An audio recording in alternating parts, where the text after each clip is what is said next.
Okay, are we live? Can people hear us? Am I audible?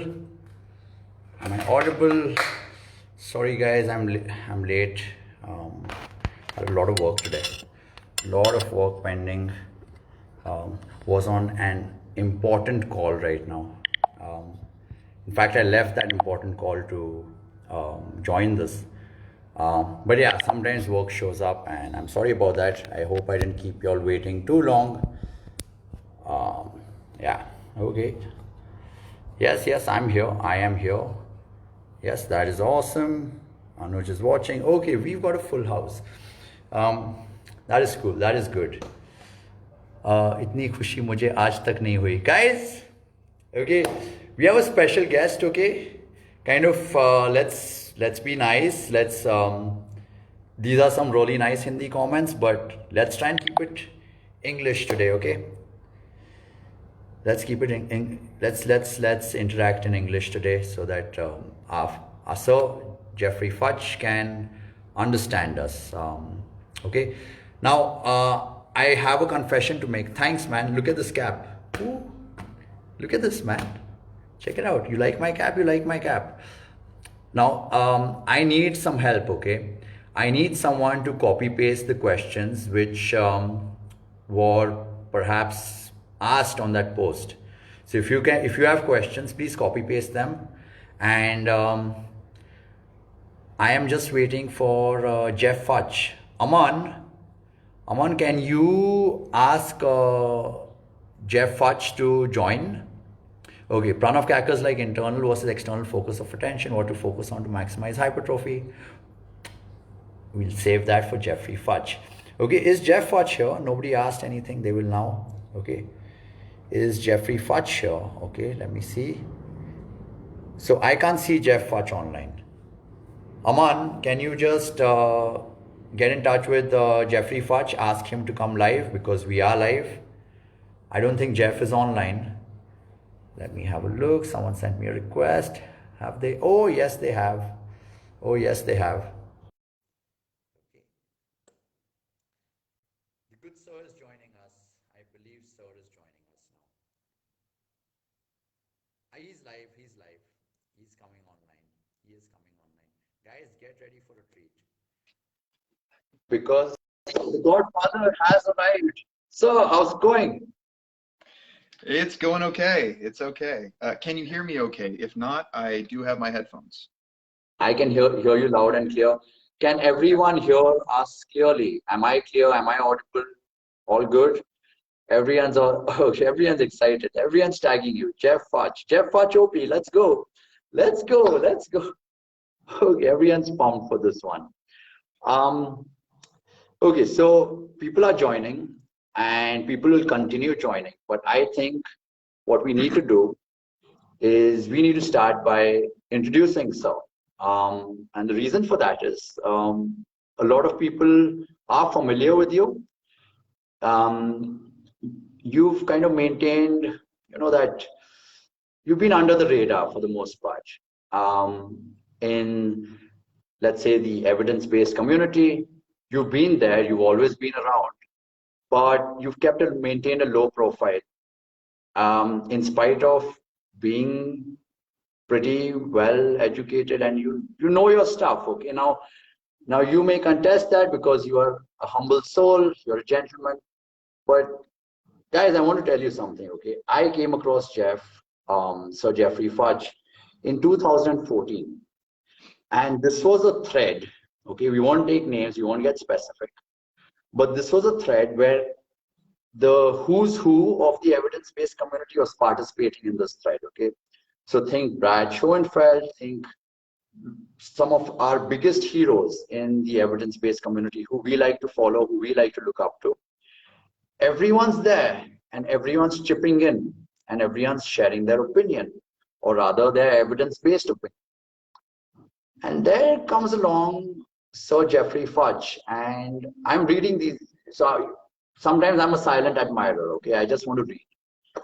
So I'm reading, and then Geoffrey Futch's comment shows up, and it wasn't like a long comment or anything, but it made a lot of sense. And I read everyone else's comment, and I was like, Okay, good comments. Okay, PubMed studies. But what you addressed was something which was incredibly fundamental.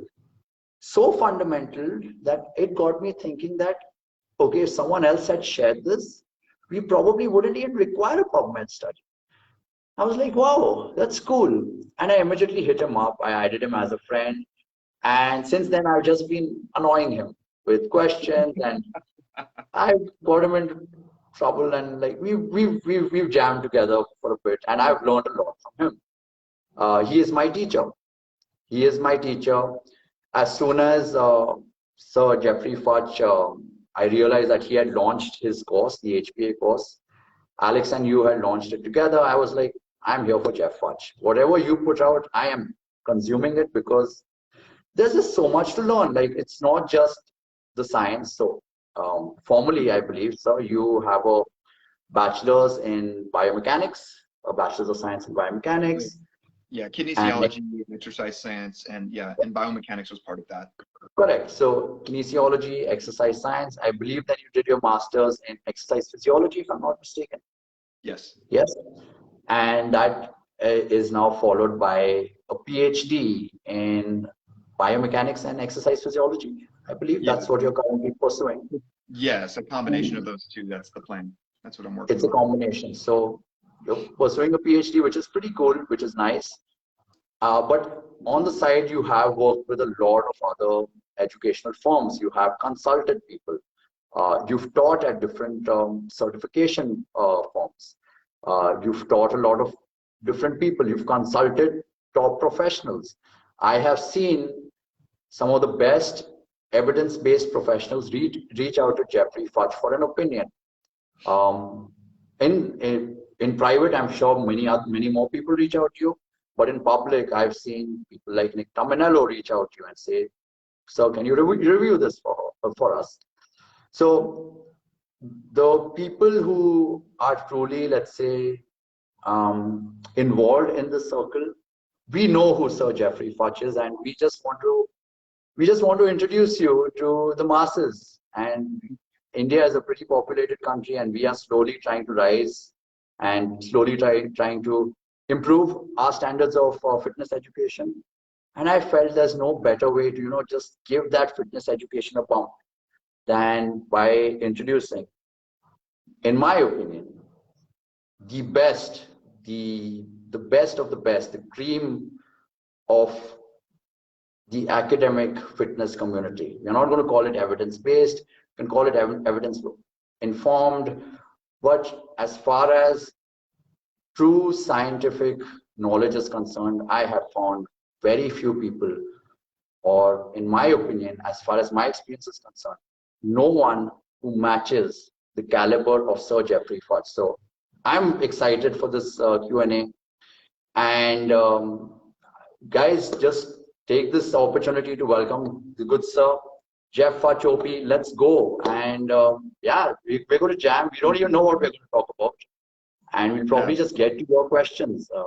Just random stuff will just come at me, and I have to try to come up with answers off the top of my head. But thank you for that. That introduction is incredibly flattering, and I'm honored. I don't know that I deserve that much credit, but I will try my best to live up to some of it.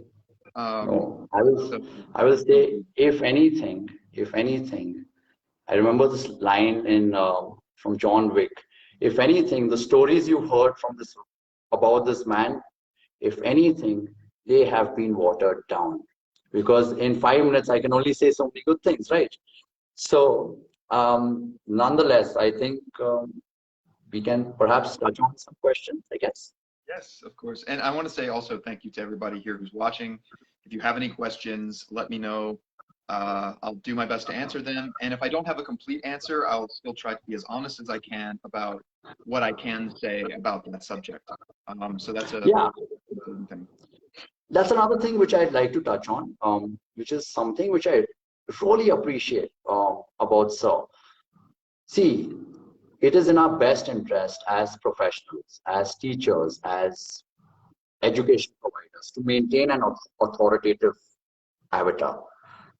It's in our best interest to do that, because if people think you know, and you know everything, then they kind of, that cult of personality develops, right? That guru worship starts developing. And we see this all the time in the evidence-based circle. People who may know, people who may possess a little statistical knowledge, they suddenly feel like, okay, they understand exercise, they understand nutrition, they understand everything else, skin care and hair care, and now they are experts in everything because they know how to do a few PubMed searches. Right.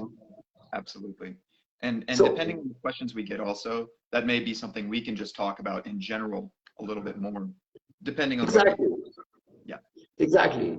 So I see a lot of what I loosely like to term wannabe intellectualism in this industry. People like to sound smart. They stitch the right words together to appear that they know what they're talking about. And you can create the illusion if you know the right sciencey words, if you can share a few studies here and there, you can create an awesome illusion of knowing what you know. Because the reason why we do these sessions live is because when it's live, right? You don't have time to write your article or edit your article and link studies and spend time in the comments. Yeah, look it up. Wait a second, I'm not entirely sure about what is Newton's first law again. Was it inertia? Who cares if it was inertia? Maybe I'll just quickly look it up and I'll type it out to sound smart. Yeah, and to be clear, when I'm teaching, if I'm giving a class, there are plenty of times when I forget. I go, wait a minute, I haven't looked at that. I need to go and look it up again. But you should still have some baseline knowledge that you can speak to, some fundamental amount of understanding to be comfortable with the subject, so that at least people know, okay, this person has some idea of what they're talking about. And of course, if it's a lot of detail, if I'm writing a review paper, I need to go back and check my citations and do all the facts. Yeah, you should be able to have the basics and be able to summon up some information, some knowledge pretty immediately. Absolutely. So your voice at times gets a little soft. Do you think we can get the headset? Absolutely. I got them right here. So let me just untangle the wires. Yeah. So I'll just pick off from there. And that's one of the things I greatly appreciate, because I see Saw is incredibly well educated, and he still is he's furthering his education. He never stops learning. And he never stops interacting with people. He'll never back down from a conversation. And he's not afraid to say that, okay, maybe there's something for me to learn here. And that's it's incredibly humble of you. I feel that you display humility at times when it's not required. And secondly, it shows you that what you see with Jeffrey Futch is what you get. Okay, if Sir is not sure about something, he'll tell you he's not sure about something. He's very, very careful with his choice of words. He'll try and if there's a little ounce of uncertainty, he'll voice it out for you. And that, I believe, is one of the reasons why people kind of don't gravitate towards you as much as they, let's say, gravitate towards someone who says, slow reps are just bad, just lift, just lift. And they poke fun at tempo training, and that's the cool stuff, right? Throw the PCAs in the toilet. People like that. It's so strange. I find this in the evidence-based community, that we are all about the it depends, but then we kind of have these soft targets like PCAs and tempo training, and then we don't mind bashing them a little bit. Yeah. Well, I think, can you hear me okay, by the way? Is this okay? Much better, much better. Wonderful, wonderful. Okay, so, and I think that's because it's attractive to have absolute answers. It gives us a sense of certainty. It gives us a sense of, this is hard knowledge. I can touch this knowledge, and I can shake it at people and hit people over the head with it. And that's a way of kind of beating our chest and showing off. Reality is often not like that. And reality is difficult. It's messy. Sometimes it's simple, but lots of times it's complicated. And we have to kind of say, well, it might be that, but I'm not sure. And there might be cases when it is not that, it's this instead. That's not sexy. That's not as attractive to a lot of people. It doesn't get attention. It doesn't make headlines, So there's a lot to be said there. There's probably a lot more that we could say. I see some questions that have been filling up here, so maybe we can start talking about these. Okay, great. If you'd like to. Great. Just so that we briefly touch on topics which you teach at HPS. So, like I said, sir is all about making people better thinkers. He's big on critical thinking and logic, and he doesn't just say that he's a critical thinker, he applies it. And he's an honest critical thinker. He applies it to his own views as well. That's what we need to do. A lot we can learn from him about physics and biomechanics, more specifically. Exercise physiology is your specialty. I've seen you teach exercise physiology in ways I've not studied exercise physiology that way. I've read all the textbooks, the catch and catch, and I'm like, wow, I've never thought of exercise physiology this way. So that's pretty cool. And many other subjects also, which sir has expertise in. But I guess we should just touch on the questions. Yeah. I have the questions in front of me. So can I take it away? Absolutely. Okay. So Pranav Kakkar has the first question. And he says, internal versus external focus of attention. What to focus on to maximize hypertrophy? Okay. So when you say focus of attention, I assume that means where you are concentrating your goals and your efforts. So are you thinking about contracting really, really hard, getting a really strong contraction in the muscle you're trying to work, versus external being move the weight or something like that?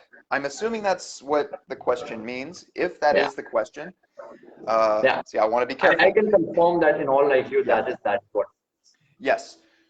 In that case, if you have to choose between those two, you would want to start, I think, with some degree of internal focus, just making sure that you're at least working the muscle that you're looking at, that you're interested in. There's a caveat to that, and that is that you still want to make sure, if you're able to change the loads, if you're able to alter the resistance, once you've established that you are indeed working that muscle, or you are indeed using the tissues that you want to use, then you can focus more externally again. You can start looking at, okay, now we can start adding weight. Now we can start manipulating resistance. Maybe it's not adding weight. Maybe it's working with a band. Maybe it's grabbing a cable. Maybe it's altering your position a little bit so you can change how that muscle feels. But normally, if I'm training somebody, I say, okay, do you even feel it here yet? If not, we need to focus on that. That's my initial answer to that.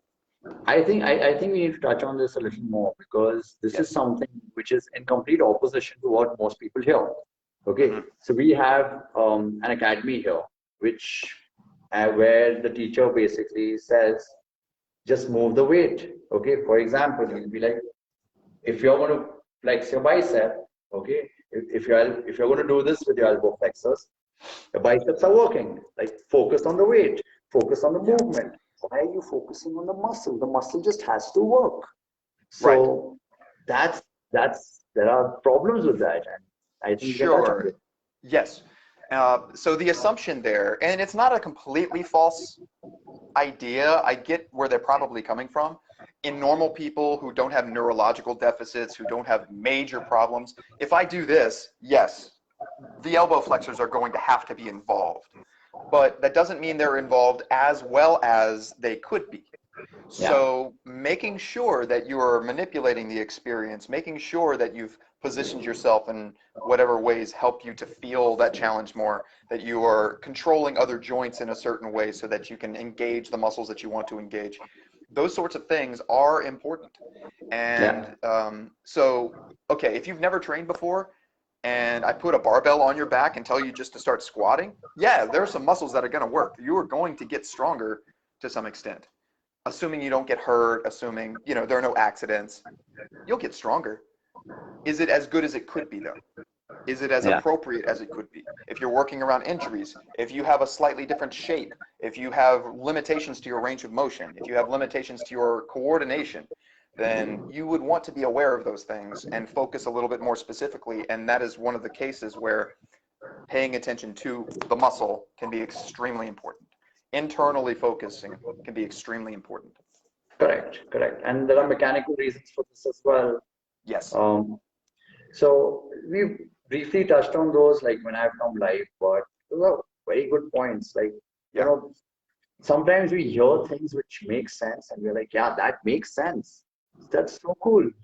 Hmm. He just said something in 1 minute and he destroyed an entire enterprise in 1 minute. uh, Beautiful. I, So I, I simple. Thank you. And I want to say that, and the purpose behind these things I say is not specifically to tear anything down, and it's not to, not that you're saying that, not that you're accusing me of that, but my purpose is just to get people to think better and say, hey, well, Yeah, slow down and just think about some basic stuff. And if you understand your basics well enough, you might be able to get around a lot of the things that could fool you. You might be able to correct. avoid a lot of problems, a lot of traps. And so that's one of the big things I'm interested in. Understanding when you need evidence, when you don't. Understanding the major fundamental principles of physics and physiology and logic so that you can figure out whether a claim makes sense, whether you even need Yeah, to investigate it more. Those kinds of correct. things are super important. Exactly. So yeah, it's a big, big topic. Yeah, and when I made that comment, I was more stating it in line along the lines of, people may hear you kind of break this down right now and immediately change their viewpoint, just like when people thought, when Arnold said, okay, you need to focus on the muscle contracting. Got to get the And peak. yeah, yeah. And this academy comes along and they're like, dude, just focus on the movement and the muscle Yeah. has to work. And we Yeah. are we become fans so easily, right? We're like, wow, he said it and he said it so well. And it took him Hmm. like 1 minute to destroy this Yeah. entire ideology. That's We awesome. have a we have a pendulum, and that pendulum likes to swing. Usually, the truth is somewhere in here. We start here, and then we find out something about this is wrong, so we go, oh, it must be all the way over here instead. And usually, that's not the case. It's about Exactly. subtlety, and we can be somewhere in between, and that's okay. We need to learn to be Yeah. comfortable there. Yeah. And Absolutely. knowing these things in theory does not necessarily mean you're going to apply them in practice, right? Because we Yes. know it depends is usually the right answer. Yeah. But I see myself being bold all the time. I'm like, let's just pick a side. And that's It okay gets too. To sometimes, if you're just training yourself and you want to focus, sometimes it is important just to make a decision, just to do something. Absolutely. But that's a decision we have to make, and it's case by case. I yeah. wanted to say, see, as it, Kunal said, thank you for responding to my query. I've restarted my study on biomechanics through your recommended books. Uh, I'm glad to hear that. You're welcome, and thank you. I hope the books help, and let me know how that goes for you. Awesome, Um, awesome. But we yeah. have some questions above that, so we'll go through them Yes. sequentially, if that's Yes. cool. Yes. Did I miss something? Yes. Yeah, so I have them in sequential order. Sorry about that. Okay. Good. Good. Let me know. Okay, so Bhavai Khera says, what is the best way to break a plateau from both a nutrition and training aspect? Mm. Very generalized question now. Yeah. It's very general. It's hard to answer. Yeah, It it depends, right? Your psychology plays into this. So some of this is going to come down to your own existing habits and which things you have already tried. I don't know that there's a best way. One, you can just randomly pick something. I don't want to say randomly, but you have options for, let me just try this drastic change, or let me just go and train twice as hard tomorrow, or something like that. Some people feel they need to do that. I normally don't recommend that. I would honestly say if you haven't gotten direct coaching from somebody who has helped people through this, consider it. There are times where trainers and coaches get other coaches to help them out, and there's not necessarily any shame in that. Without knowing the specific situation that you're in, I probably can't make yeah. a very direct recommendation, though. It's a very general question.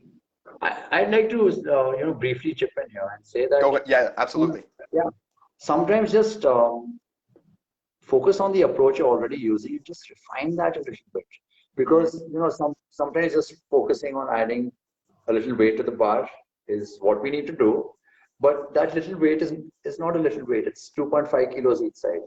Yeah. So maybe just slow it down, make that step a little smaller, and maybe that's all you need. You just need to refine or polish that approach which you're already using. Yes. You don't need That a Yeah, and that actually reminds me, if we're speaking specifically about training and things that we can manipulate, one of the things a lot of people, including experienced trainers and coaches, forget or they never realize is that you can manipulate so many different aspects of your training, so many different parts of the exercise. You can alter your range of motion a little bit. You can alter co-contraction, contracting the antagonists along with the agonists a little bit harder.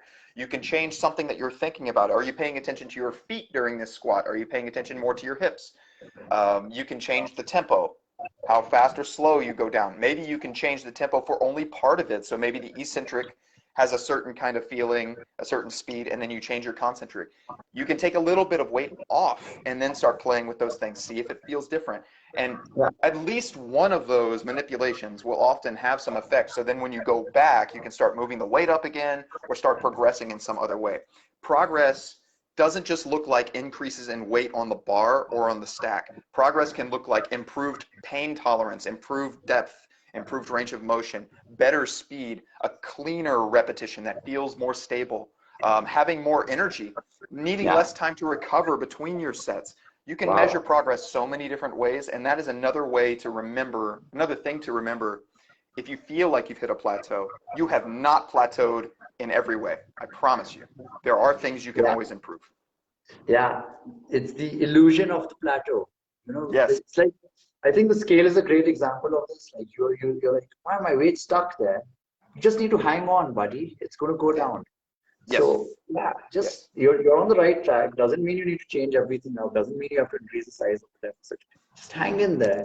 Another day or two, boom. Yes. So yeah, I think that's great. I immediately, as soon as you said that, I was like, yeah, the illusion of the plateau. You know, something that can get to us. Absolutely.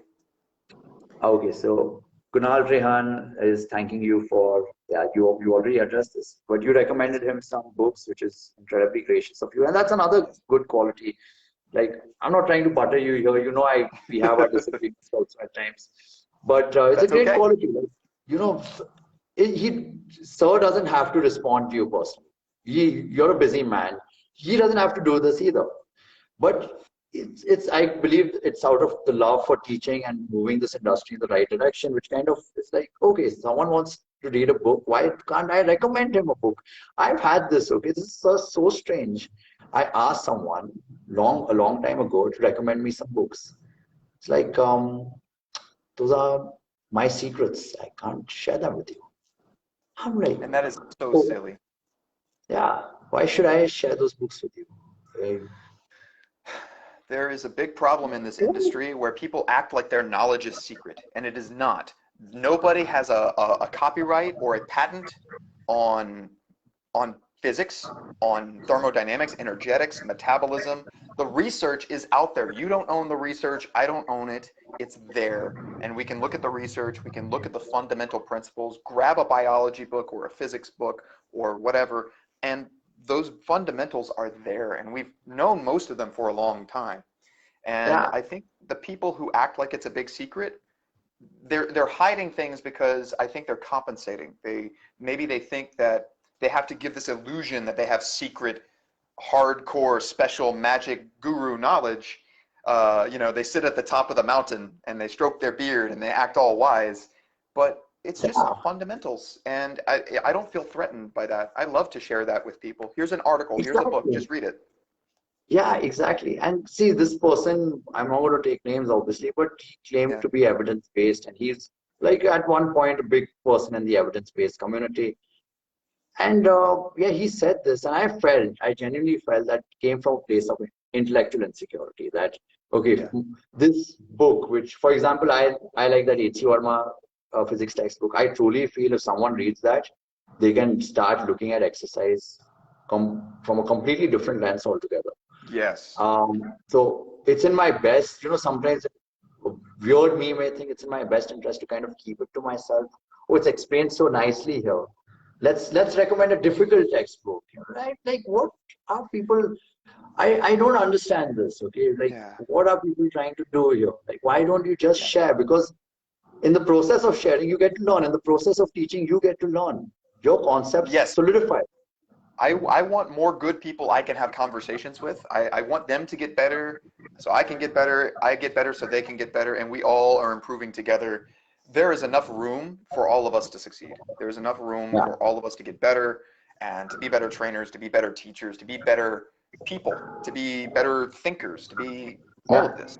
So that's a big thing to me. And again, there's just no need for me to hide or hoard. I've got my joint structure and function book here, my advanced environmental exercise physiology book here. I'll gladly recommend any book on my shelf. I'll tell you the books that I have. It doesn't cost me anything, and it helps people. So there's no problem there. It's just a question of time. You know, as long as I'm not in the middle of something, I'll send somebody a recommendation. Not a problem. Beautiful, beautiful. Yeah. Okay. Next question comes from Nirmal Sankla. He says, how important is it to train in different planes of motion in terms of hypertrophy and how to implement it? Different planes of motion. So I believe he's talking about the 3 cardinal planes here. I think we can touch on that first, like planes, we can just limit ourselves to 3 cardinal planes. Okay, yes. Okay, so people call certain exercises multiplanar or tri or biplanar, these kinds of things, because they are thinking about planes in the terms of the 3 cardinal planes, which are orthogonal to each other. That is, they kind of are perpendicular to each other. So you have the sagittal plane, you have the transverse plane or the horizontal plane, and then you also have the frontal or coronal plane. Those are the common names that I've learned, but there are other names as well. And the truth is, the body doesn't know what those planes are. These are labels we gave it. And so many times motion is happening wherever it's happening. So if I need to lift my arm up at an angle, well, that's just the angle my arm is moving through. My shoulder doesn't know that this is, well, it's not frontal and it's not sagittal. It's somewhere in between. That's just the plane that my arm or my shoulder is moving through. So that's my first point. Now, with that being said, for the purposes of hypertrophy, the big thing is you just want to make sure that you are stressing whatever muscles you are trying to make grow. You can stress them a number of ways. So if you are moving in a way that requires a significant amount of mechanical tension to be created by that muscle, you should be able to stimulate it to grow. Now, the position that is best or that is worse, that's going to depend on some factors like how fatigued you already are. It's going to depend on whether you have other lifts you're going to have to do later that might rely on that muscle, a variety of things. But any position, in principle, in theory, any position that allows you to get that muscle to work can be useful for hypertrophy. People argue over hip thrusts versus squats, which is better? And I think that's the wrong argument to have, because they're both options and they both allow you to do a lot. So you have so many other aspects of those exercises that might influence which one you want to use, or ways you maybe for your glutes, and say you're doing a squat, maybe you just want to alter how wide your feet are or how far turned out your hips are. You'll have to experiment with that and just see what you feel. But there are so many good ways that, as long as you are moving in a way that allows you to make that muscle grow, allows you to stress that muscle, it's fine. Often when it comes down to, let me do this lift in this plane, now let me do it in this plane, a lot of that really is less about making a muscle grow and more about motor control, getting coordinated, making sure I'm stable so I can handle loads in different positions. So it's a different kind of goal. It's not just about building a muscle to make it look big. It's more about, there's some other reason why they're doing that. With that being said, I say happily go ahead and work in different positions and see how you feel and adjust based on that. Yeah, beautiful. That's great. The next question comes from Shehzad Sheikh. He says, what is your opinion on metabolic stress, mechanical tension, and volume? You can take it away. Yeah. My opinion is that they exist. I'm just wondering if he meant metabolic stress, mechanical tension, and muscle damage. I'm just curious. Possibly. Volume is sometimes used as a surrogate measure for the accumulated, or a way of expressing the accumulated metabolic stress or the accumulated muscle damage and all of that. My opinion, this is very generic, this answer I'm giving, is that these are things that people like to argue about, and try to measure, but it's very difficult to measure because they're not very specific with how they're monitoring their repetitions. So if you and I both we get on a bench press and we both do 15 reps on a bench press of a certain weight, I don't know that the stress you're experiencing is the same as mine. I don't even know if we do the same exact workout tomorrow, if the stress is the same as it was today, because your form, your technique might change. My technique might change. I might be moving a little faster or a little slower. These sorts of things are all going to, they're all going to affect the internal stresses that we feel. The exact amount of tension, the rate at which we develop that tension, power-related aspects, the metabolic stresses, what kind of damage we have, if we have damage, which itself might be affected by things like the depth or the range of motion we go through, a variety of things. So it's hard to measure all of that stuff, which means it's often hard to know exactly how much overall volume you've really done. Yeah. With that being said, in general, until you get to the point of breaking yourself down too much, until you're overtraining, increased volume does seem to lead to increased adaptations. But you have to figure out how far you can go. That takes a lot of kind of personal experimentation. Yeah. Okay. And and we can get more specific depending on kind of where that conversation goes. All right. I think we're going to have a debate now because Rahul Bobra says, "Hey Aman, you in one post said to build big arms, one should do 3 exercises of biceps a day. Can you clear that?" Ooh. Man, couldn't you That's ask my me good this bicep. one, This is my good one. This is my bad one. All right. So, okay, fine. I'll kind of clear the air and we'll get Sir's thoughts also on that. Yes. What I meant by that is, and we may disagree on this, but the whole volume threshold thingy, MRV, I call bullshit on that, okay? Because I see people, and we see this in India all the time, and okay, you can say it's an observation, but we have wrestlers here and farmers here, farmers who are wrestlers, and they are at it the entire day. They are curling and squatting the entire day, and they are putting in the work. And if you sit and you calculate their MRV, you'll be like, man, that's a lot of squatting volume, man. He should not be doing that. But he is doing that, and he is huge, massive. Yes. So my whole thing is, and I genuinely meant that, like people thought I'm trolling, and sometimes I do troll, but I meant when I said that you pick a joint-friendly bicep exercise, and if you want to hit your arms, and you're lacking in arm development for some reason, train it more often, train it with more volume, and just train it. Like expose it to volume. That's my stance, and I understand that there are some nuances and subtleties which we have to respect, obviously. Sure. But sometimes just working hard has its benefits. Just putting in the work, as long as it's done safely, of course. Yes, and that's what I was going to say. Generally, that, and in fact, that's often a first thing to do. I'm not growing. Well, did you try doing a little bit more? You know, it sounds like you're almost being dismissive of the person when you say that, but it's true. Just do a little more and see if that works. Obviously doing it safely. Obviously don't do more if you already feel like you're about to get hurt. That is one of the things, say with elbow flexors, a lot of people, the biceps are ready to grow, but the tendons are not. Sometimes that's an issue. You know, muscle tears happen, tendon tears happen, chronic overuse and stress injuries. I think the situation you're talking about with a lot of people who are like farmers and wrestlers, if they grew up in an environment where they, from when they were kids or at least teenagers, if not little children, they started slowly progressing into doing more and more work. By the time they were adults, their bodies had kind of grown into that.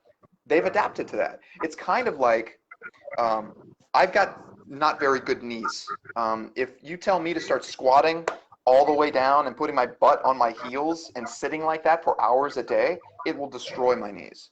But there are plenty of people, cultures around the world, where from a young age, little kids sit like that in a deep squat. And they adapt to it. And if you look at their knees, they're fine. And they keep doing that their whole lives. So it depends on how you've adjusted or adapted into that as well. So that's the same thing here. If you have the capacity to do more work, well, add some more work in and see if that helps you continue to grow. And Exactly. if it doesn't, then you try a different strategy. Exactly. So it's the whole thing. I see you brought up a beautiful point. Like if you've been nurtured to handle a lot of stress, obviously your stress handling capacity is going to be pretty high.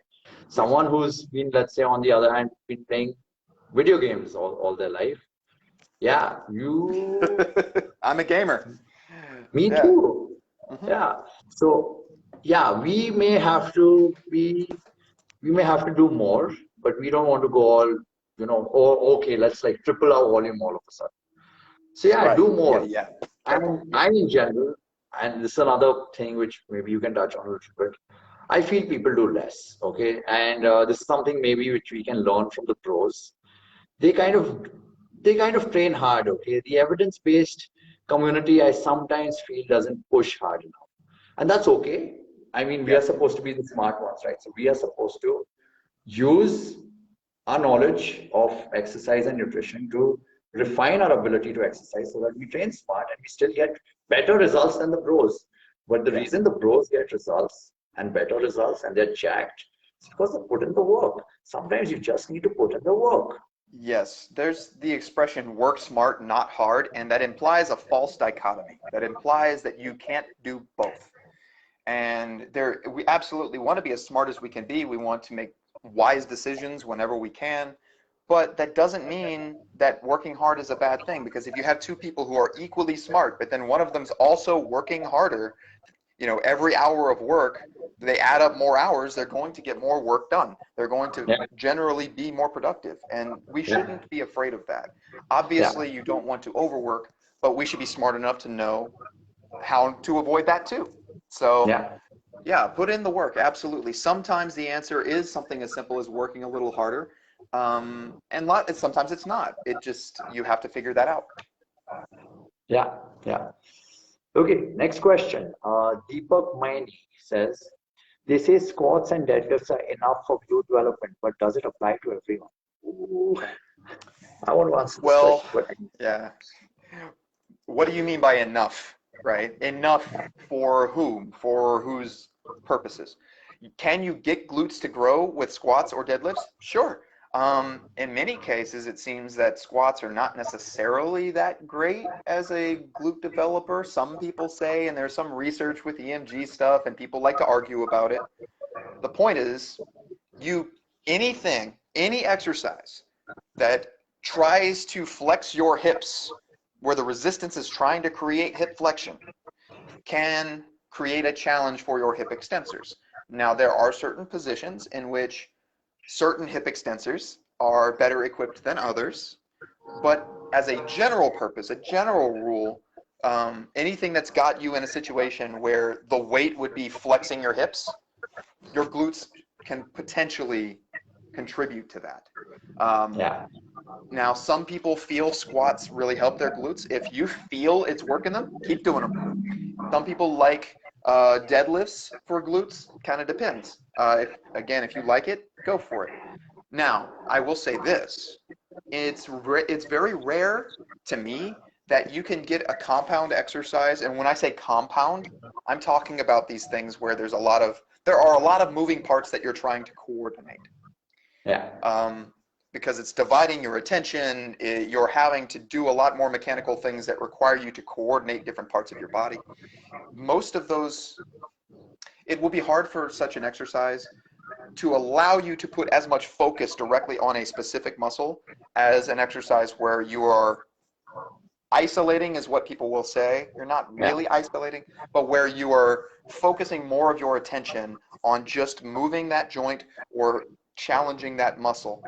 This is one reason why machines can be a fantastic tool. This is one reason why cables can be a fantastic tool, where you can put a line of resistance right against, in opposition to certain muscles that specifically do the thing that resistance is trying to prevent. So there are, whether you're talking about like a leg kickback thing on with a cable, or specific, very restricted kind of hip thrust kind of motions or things. There are glute machines out there that nobody seems to want to use, but they might be a good option. If you're really trying to just blow up, just blast that muscle, there are other options that you might want to explore, especially because you have other stuff that might get fatigued. So if you're doing heavy deadlifts, you might work your glutes. You may have stuff with your knees that starts to get tired. Your quads might start to get tired. You might have stress on your adductors, your groin muscles, depending on how wide your stance is and how deep you're going.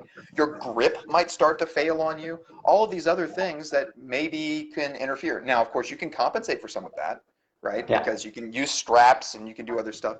But you're involving a lot of other joints. You're involving a lot of other moving parts that might interfere with your ability just to challenge that muscle. And that principle applies to everything in the body, to all kinds of other exercises. If you really want to build your biceps up or build your elbow flexors in general, so brachialis as well, supinate or maybe whatever, brachioradialis, if you want to build these up, well, you can work them doing rows, sure.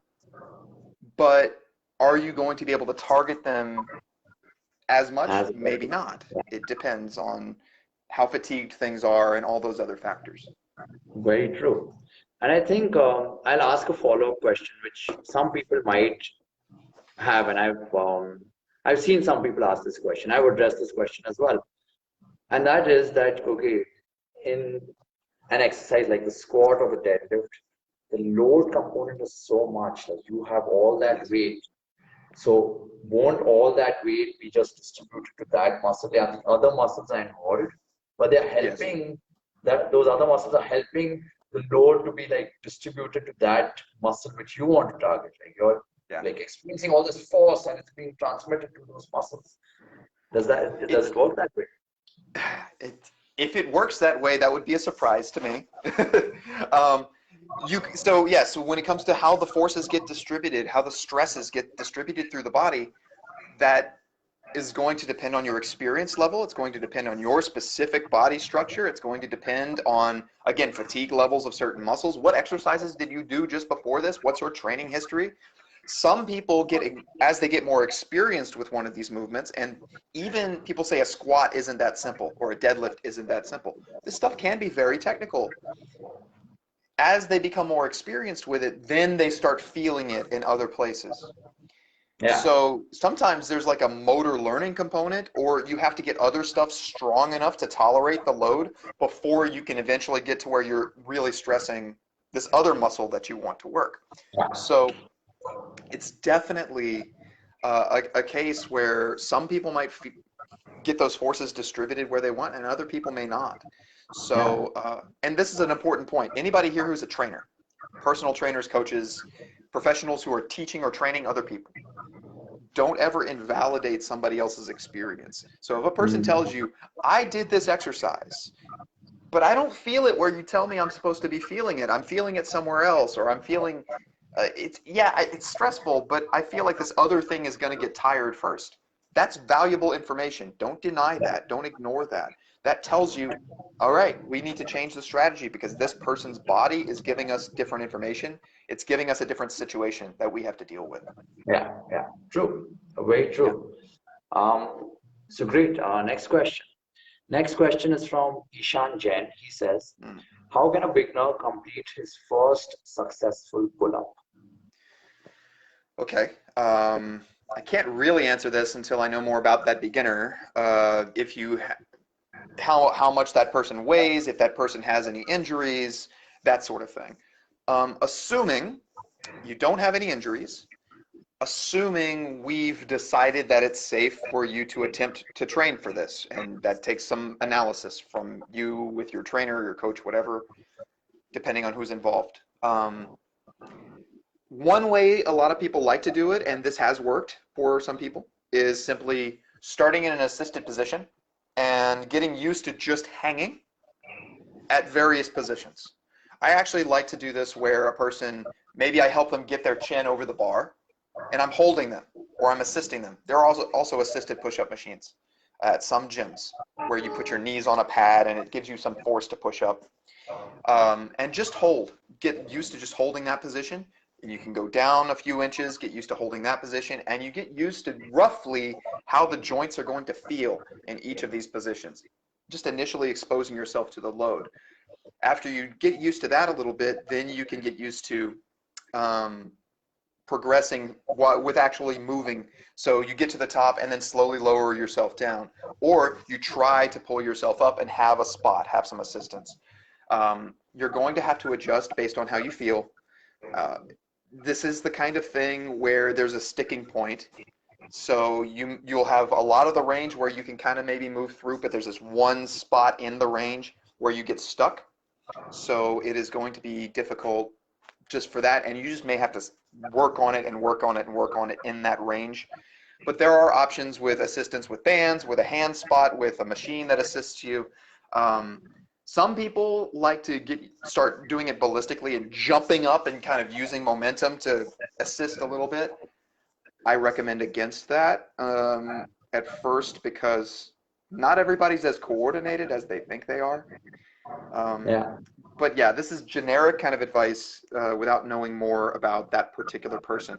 I will say general kind of psychological mindset advice is some people get it really quickly. Some people take a long time. It's a psychological thing. The idea of doing a pull-up is scary to a lot of people. And it just takes time to get over the mental hurdle and trust that you're strong enough to do it. And then you have to put in the work. You have to put in the work. But yeah, Aman, if you have thoughts on that, feel free to share too. No, you answered that question beautifully. So I kind of usually start with a lat pull down. I don't even explore a pull up. I mean, why not, right? Pull downs are great. I'd love pull downs are great.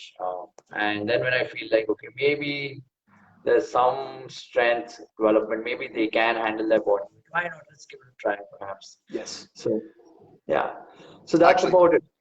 Let me add a couple of quick things. When I do my back workouts, I'm doing lat pull downs or some variation of that just about every time when I go to the gym and it's back day.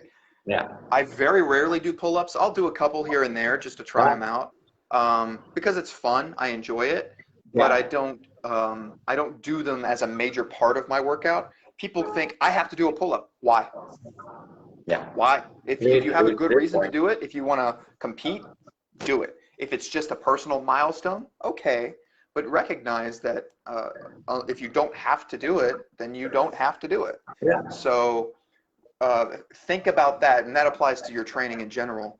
But I will also say this, to your point about the lat pull downs.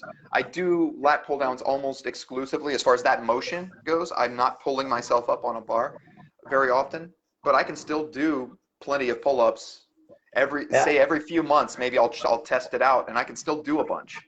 So I'm maintaining that strength by doing other things, by doing lat pull downs and high rows and other things to keep those muscles strong.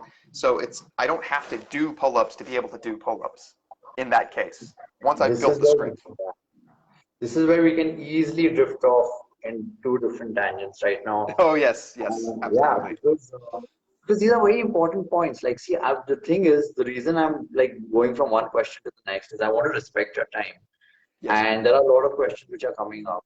So we want to try and get through as many of them as possible. Yes, sure. Wow, let's do that. There's so much discussion there. Like, this can be an entire video by itself. Like, two things you mentioned. People think that, oh, in order to do something, you have to do that particular thing. Hello? No, like, so just mention that lat pull downs, and he can still do pull-ups.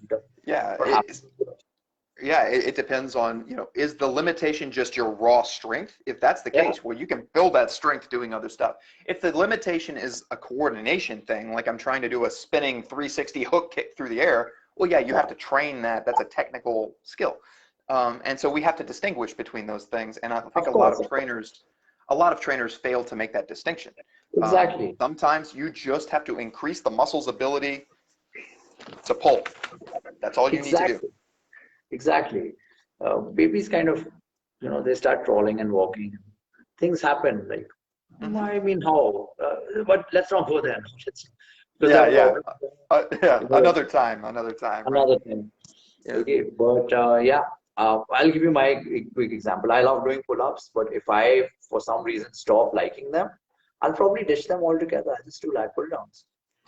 There's no reason that you have to do any specific exercise. There's not a single exercise I can think of that I would say everybody has to do. You have too many options. There is too much freedom, too much variability.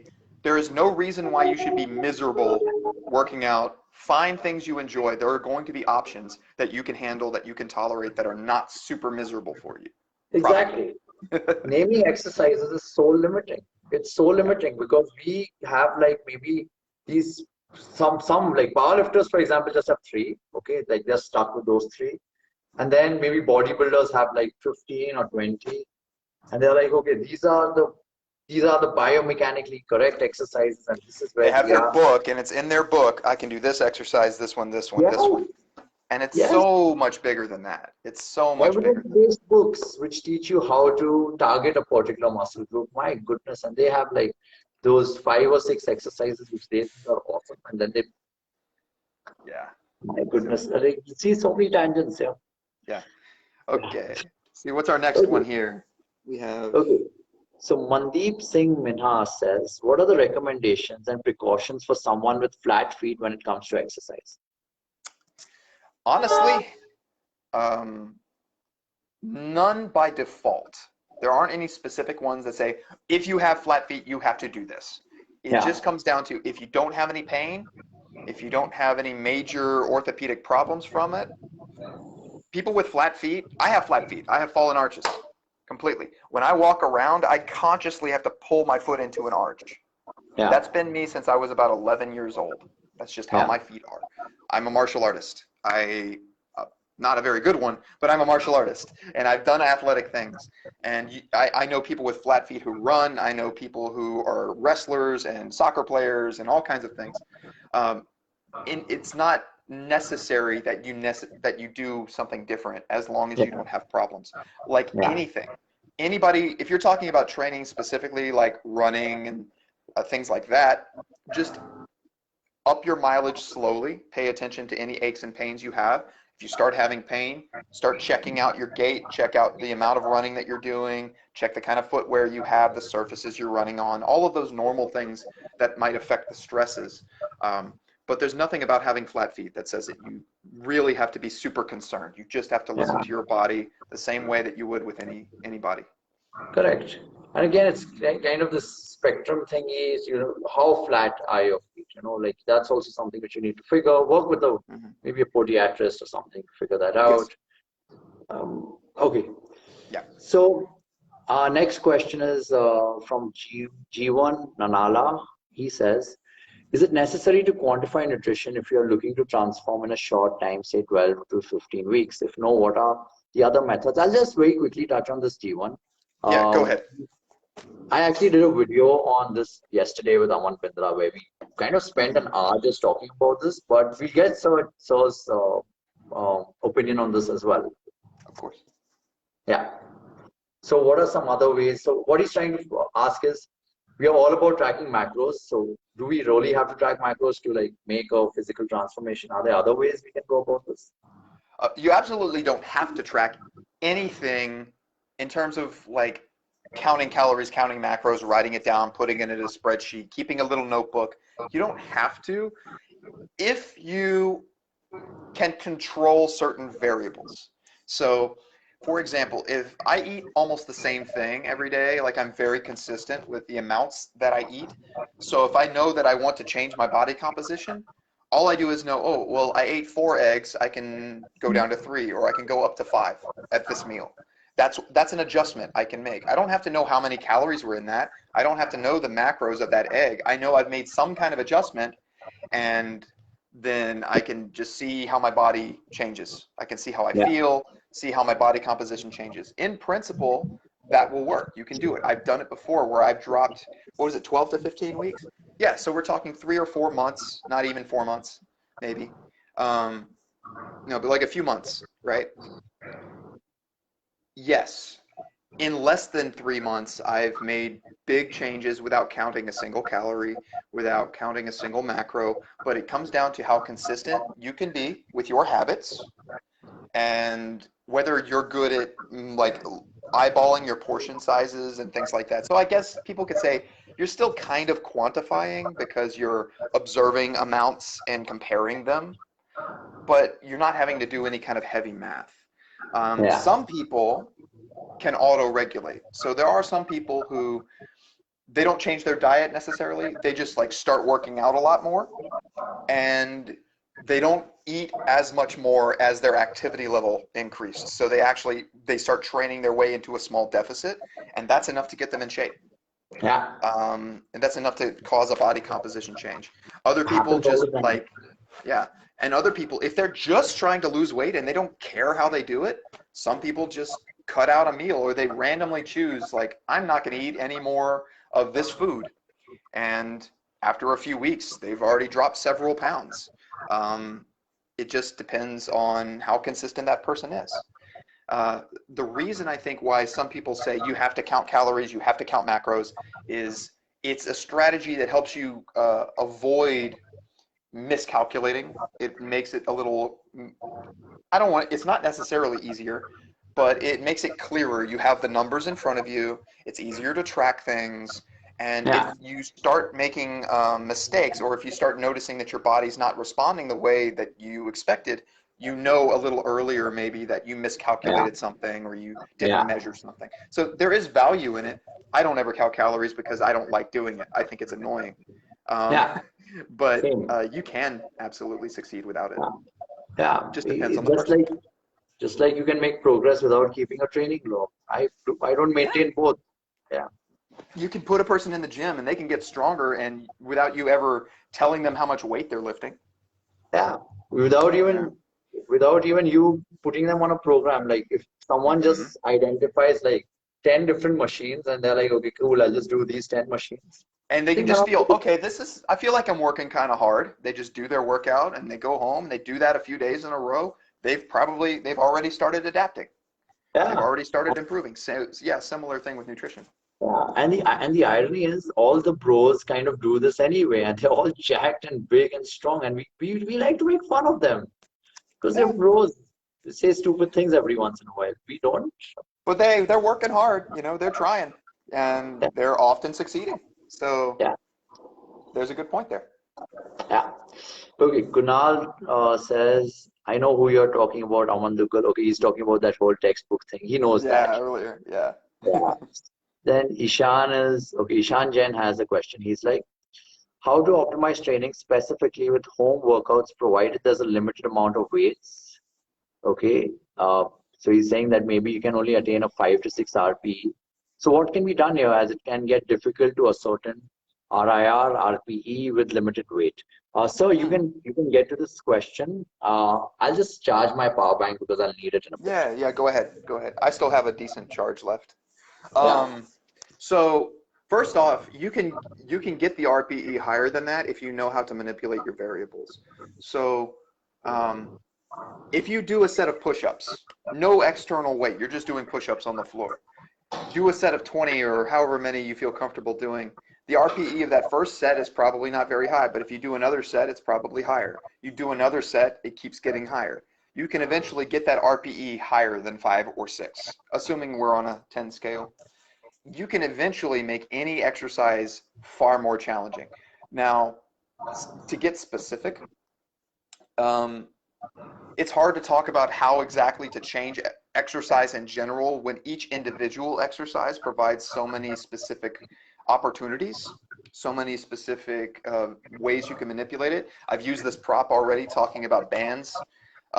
We have, for example, if you have a few bands, just changing the angle of a band, or just changing your intent with something like a push-up, where you're pushing out, pushing in, pushing up on the floor, that can change tremendously how difficult the exercise is.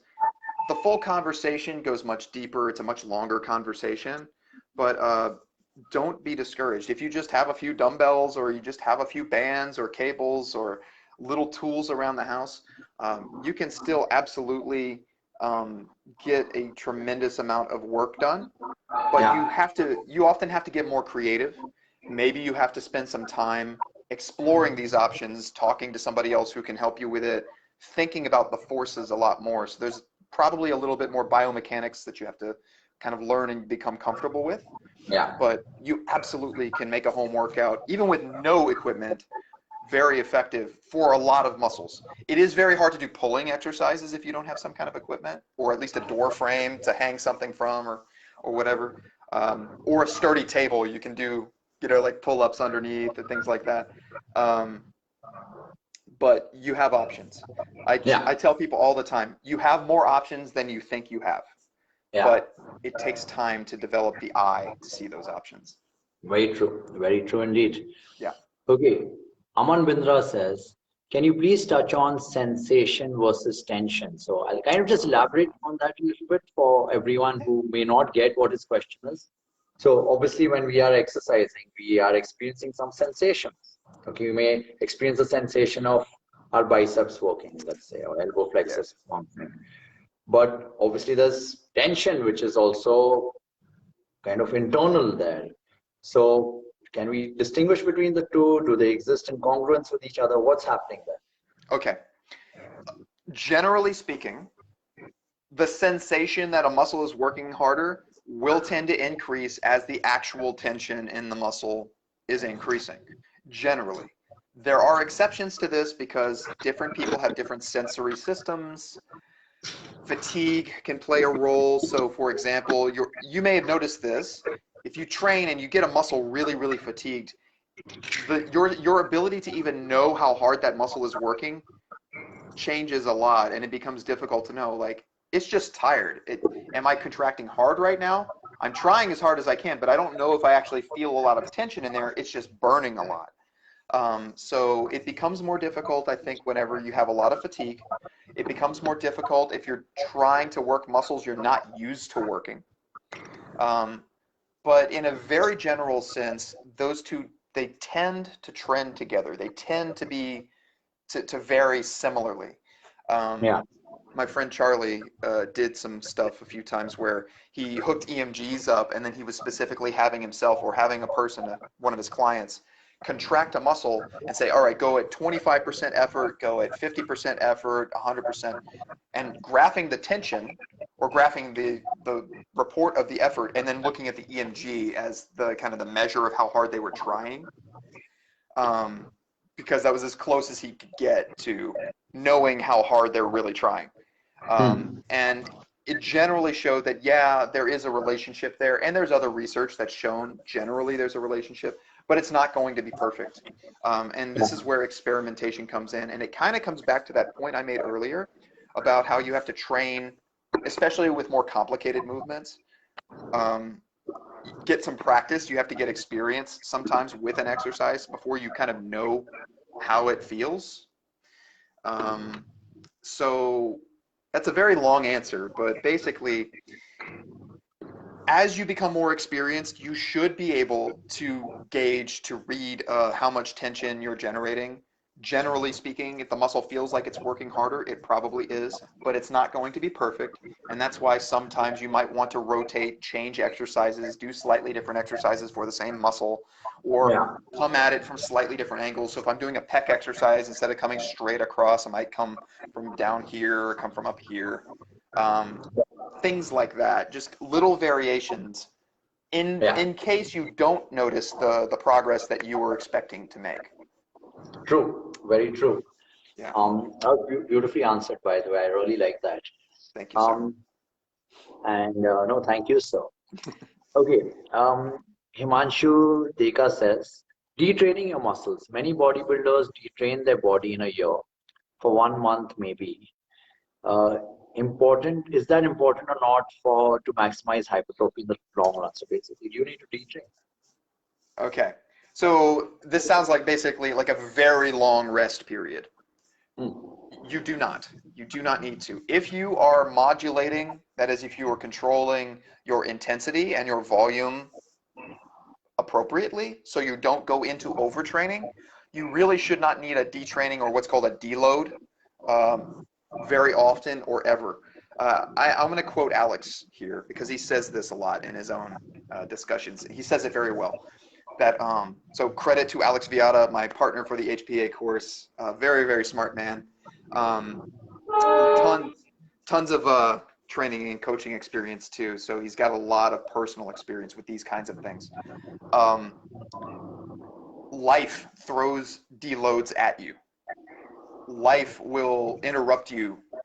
So don't worry about programming that in, you know, as long as you're not overtraining. You just try to be consistent and respect your body. You'll have like an off day or a couple of rest days in a week, depending on what kind of training you're trying to do.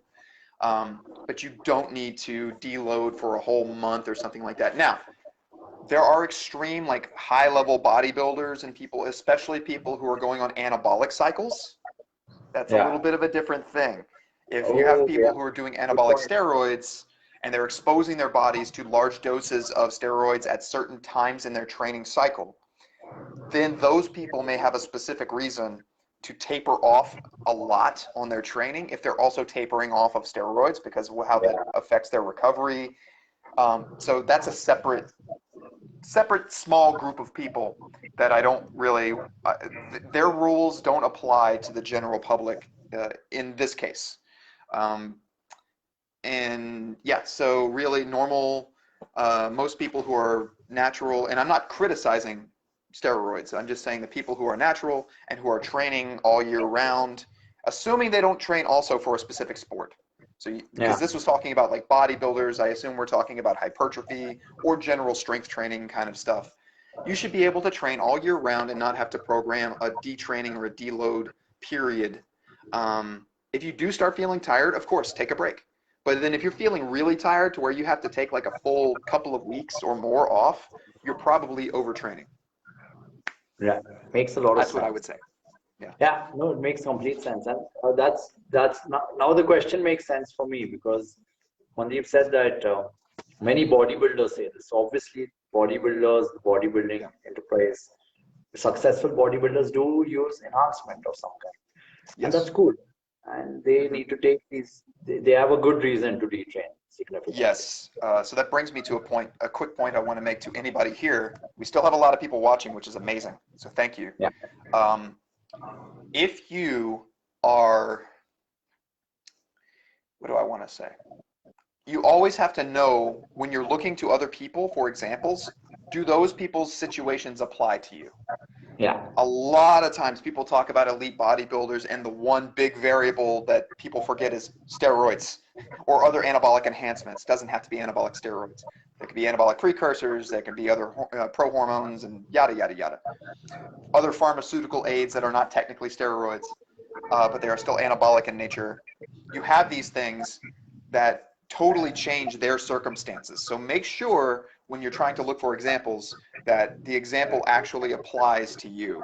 And this goes for trainers, and this definitely goes for the trainers' clients. So for your clients, do not apply something to those people that does not apply to them. They have their own unique circumstances. Respect that. That's a great point. That's a great point, and a great way to conclude this question. Like, that's something to think about, because we look up to them. Yes. And our clients want to look like them, but where they currently are, where clients are currently at, it's different. Yes. We owe that to our clients to take care of them properly, and to respect them and honor them enough to pay attention to their needs and not be unrealistic. True. Very true. Okay. Gurpreet Singh says, do you agree with Dr. Aaron from the Scott University that ice needs to be stopped?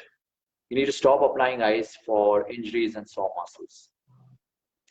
This is a quick answer. I like this. Okay. Stopped altogether? Probably not. But this comes from the fact that recently one of the main proponent who popularized ice from the whole rest ice compression elevation for soreness and injury, that same person wrote an article later, and I think it was even in T Nation or something, I forget, but wrote an article saying, hey, ice was a bad idea. We've learned that maybe it can interfere with recovery. So excessive icing, excessive cold therapy does seem like it's not a good idea. But if you hurt and you want to put some ice on for a few minutes, it's probably fine. It just comes down to what you're thinking about. It's not going to make you get huge. It's not going to make you get bigger faster. It's also not going to harm you a whole lot. Now, if you keep ice on your muscles all the time, every day when you train, like every day after training, you spend half an hour in an ice bath, that might not be a good idea. Because that can slow down and maybe blunt the inflammatory process too much. Yeah. And the idea is that we want some inflammation because it promotes certain metabolic or cellular processes that actually do lead to hypertrophy. It's the same reason why you don't want to take, similar to the reason why you don't want to take excessive amounts of like anti-inflammatories, take a bunch of, and tons of like super physiological numbers or amounts of antioxidants while you're training, because it might interfere with the training response. You want some inflammation, you want to provoke a response. It's the same way you get a shot, you get a vaccine, and it provokes an immune response. You want some response. It's the same kind of thing. Yeah, I want to quickly chime in there. You mentioned that should that be stopped for injuries? Now, with injuries, it kind of depends on the injury, right? Yeah. If you have like a severe injury, like let's say, and you suspect some internal bleeding happening, you better apply some ice, man. You don't want a hematoma forming there. And it depends on the injury, I guess. If you agree with that. And if you have like a lot of swelling because it's an injury, well, depending on how bad the swelling is, because some of the swelling can kind of splint a joint and stiffen it up, which might be a good thing for a while to stabilize the joint. But after a while, if it causes cellular breakdown byproducts to stay stuck in that area, well, you might want to get some of the swelling down and then work on, allowing the body to remove some of that. How much that happens depends on the injury, and that's more of a clinical physical therapy discussion or physiotherapy kind of conversation. But there are cases when you do probably want some ice to help if it's excessive swelling or if it hurts really, really badly. Pain is valuable. Pain makes sense. Pain is relevant. That's what I'm trying to say. So you want to, if it hurts a lot, do something for the pain. Don't sit there in agony if you don't have to be. Yeah, sometimes you want pain to be a guide to help you in the right direction. It's not all about the biopsychosocial model of pain. You can't just go with it. Just go with it. It's a real thing sometimes. If you had an injury, it's going to hurt. Sometimes it's a real thing. You can't wish it away, right? You can't positive it away. Like, these are things which I get. Sometimes you need a painkiller. Sometimes you need a little bit of ice. Sometimes you need a little stretch. Sometimes you need whatever. It's based on how you feel, what your body's doing. And sometimes you need pain. That's exactly what you need. You need to listen to your body. A little bit. Right. Yeah. Okay. So Divyam Kumar Shabra says, is fat loss and muscle gain in terms of nutrients, is it just related to calories in and calories out? Or is it that things like nutrient timing, body's response to particular macros? So basically, I guess what he's asking is fat loss and muscle gain purely a caloric thing? And maybe I'll give him the benefit here of, you might know about the value of consuming enough protein, but do other things like, timing your nutrients and maybe focusing on some of the other minutiae. Does that matter as well? Yeah. Some of the minutiae can matter. Definitely the king of overall body mass and body composition will be calorie balance, will be calories in versus calories out. But obviously, and as you mentioned, we're assuming there's the understanding you need sufficient protein to build muscle and all that. Nutrient timing can help. It looks like it can help sometimes, but it's normally not a huge issue. It's normally not a huge deal. Over time, having sufficient protein and having an appropriate calorie balance should allow you to either build, if you're trying to grow and build muscle, or lose fat while retaining muscle, or even building some. You can build muscle and lose fat at the same time. It takes a little bit more care sometimes with your diet and your rest and all, but you can do it. You don't have to be obsessed with nutrient timing the vast majority of the time. There are specific extreme cases where you might want to. You get people who are, if you're also training, for example, and you're doing competitive athletic events. So if that's also part of what you're doing, carbohydrate timing then becomes more important. how much the macronutrient ratios will become more important there. Like, how much do I balance out, carbs with fats? If you're doing extreme shifts in body water because you're trying to cut weight, that can affect things. But in general, timing is not something you have to obsess over. I'm not saying it's completely irrelevant, but it's not a huge deal. Like, people think I have to get my protein right after my workout. It's nice if you can, but if you don't, as long as you're getting enough protein throughout the day, you should experience most of those same adaptations. You should be fine. And Awesome. yeah, same thing with calorie balance overall. Sustained calorie deficit, you're going to lose fat. Sustained calorie surplus, you're going to gain mass, and hopefully not too much fat, but some. Yeah, basic stuff. Okay, great. Rahul Dabra says, what is RPE? And I'll kind of add to this question, what's the value of the RPE scale in this case? Okay, so RPE stands for rate of perceived exertion.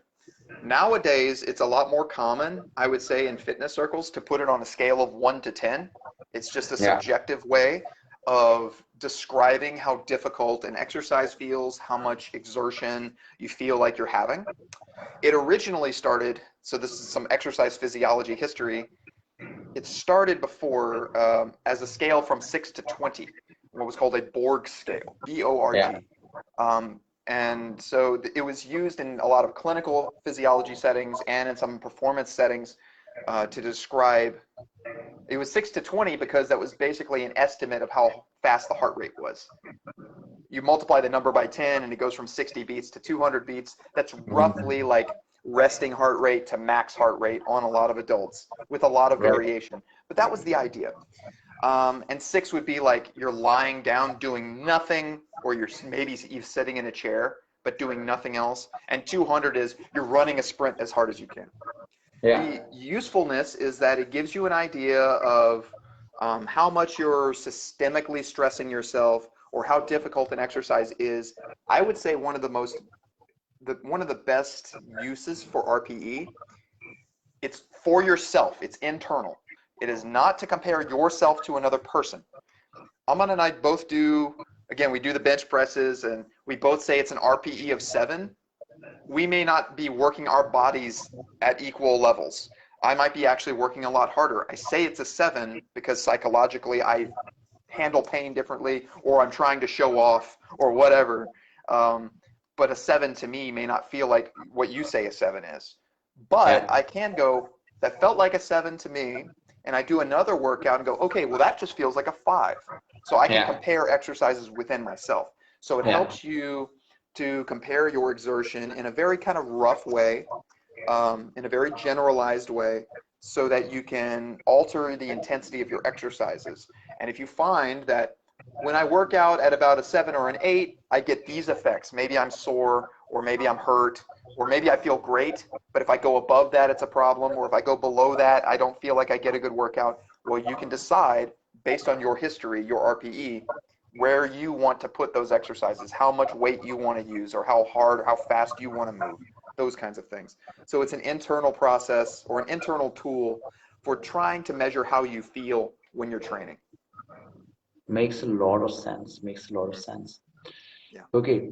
Kunal has a nice long question. He says, one question I've been putting my head around for almost 12 years now. Wait, did we skip one? No, after what is RP is Kunal's question. Because I saw Saurav's question about mechanical tension and driver of hypertrophy. So maybe they're out of order. Perhaps let me see if I can get Saurav's. Yeah. Okay, I don't see Saurav's question, so maybe you should get to that. Yeah. Okay. Yeah, so I see it, and then we'll definitely get to the next one. Yeah. Mechanical tension is the primary driver of hypertrophy, and tension on the muscle fiber will be determined by fiber shortening velocity, cross bridges formed by active filaments. So how does the internally focusing on the muscles, how's that going to enhance that? Thank you in advance. Oh, I put some hearts in there. So, yes, when I was talking about internal focus of tension or internally, that was just to make sure that you are actually challenging the muscle that you want to challenge. I never tried to say that tension is not driving hypertrophy. You absolutely do still have to get the muscle to pull. You do need to develop a certain amount of tension in the muscle to get it to do what you want it to do. But the sensation tells you that you actually do have tension there. So that was what I was trying to say. So those points are not in conflict. They don't contradict each other. It was just saying that you have to know whether you're actually challenging that muscle. And this brings up an important point. The weight on the bar or the external load that you are applying, and this is a thing that Aman and I have talked about a lot. Yes. The weight or the external stuff does not necessarily tell you what the muscle feels and the tension in the muscle. So the resistance or the effort that muscle is going to experience is not necessarily, you don't necessarily know it just by looking at how heavy the barbell is or what you have on the weight stack. So that is an argument. That's actually why I have an issue with a lot of even leading kind of exercise science people in the field. You get these physiologists who want to talk about hypertrophy, but then if you look at how they set up the exercises, they make assumptions. Oh, we had people do a bunch of bench presses, we had them do a bunch of squats, and we put this weight on the bar, and they're very generic, they're very generalized. And they assume the amount of load on the bar or on the machine is telling them how much load the muscle is feeling. And it's the load the muscle feels that is actually determining the adaptation or determining the stimulus that the muscle feels, which then leads to the adaptation. So that's again why I said make sure you're actually feeling it in the muscle you're trying to feel. There's not a guarantee that doing a bunch of bench presses will work my pecs as hard as people think. There are ways to alter that. Yeah. Awesome. Is Kunal's question next on your list? Yes, it is. Okay. So one question I've been putting my head around for almost 20 years now. I've been an active shot put and discus thrower and a continuous learner in human performance. I've been almost 90 to 95% on point with my rest, recovery, nutrition, and training. However, I have not seen certain muscles develop. For example, the VMO, lateral deltoid, etc. However, I have increased strength in each of the mentioned muscles. What could be the possible reason for the same? So he's seen like increased strength, but he doesn't see a corresponding increase in muscular size. Okay. My quick answer on this is that we're going to assume this first option I'm going to say is not the case. The first option is just that some of these muscles are sometimes hard to measure, so they are getting bigger, but we're just not measuring it effectively. Measurement error, by the way, when we talk about fitness and being, or when we talk about science and being evidence-based or science-based, measurement error is always a thing we have to think about. Same reason why people say, I cut my calories, but I'm not losing weight. Well, then you're not measuring your calories properly. It's, you know, measurement error. But let's assume that's not the case. It could be that you are getting growth within the muscle in the sense that maybe there is some increase in myofibrillar density. I'm not going to get into a big rant about sarcoplasmic hypertrophy versus myofibrillar hypertrophy, but the basic idea is that maybe there is a little bit more dense packing of protein into the cell, so the cell has more machinery to contract, so it gets stronger mechanically, even though it didn't get a whole lot bigger. It's questionable as far as how much that happens and under what conditions, but it could happen some. Third is that there could be a neurological component, a tremendous neurological component here. And in fact, I would guarantee almost that at least somewhat this is what's happening. So if you've been training really hard for a long time, you have almost certainly developed an ability just to push yourself harder, just to make things work harder than they normally would. So maybe you started off just not able to use that muscle quite as effectively, and then you developed the ability to use it more effectively. This is what we see with power lifters all the time who are under a certain weight limit, immensely strong people.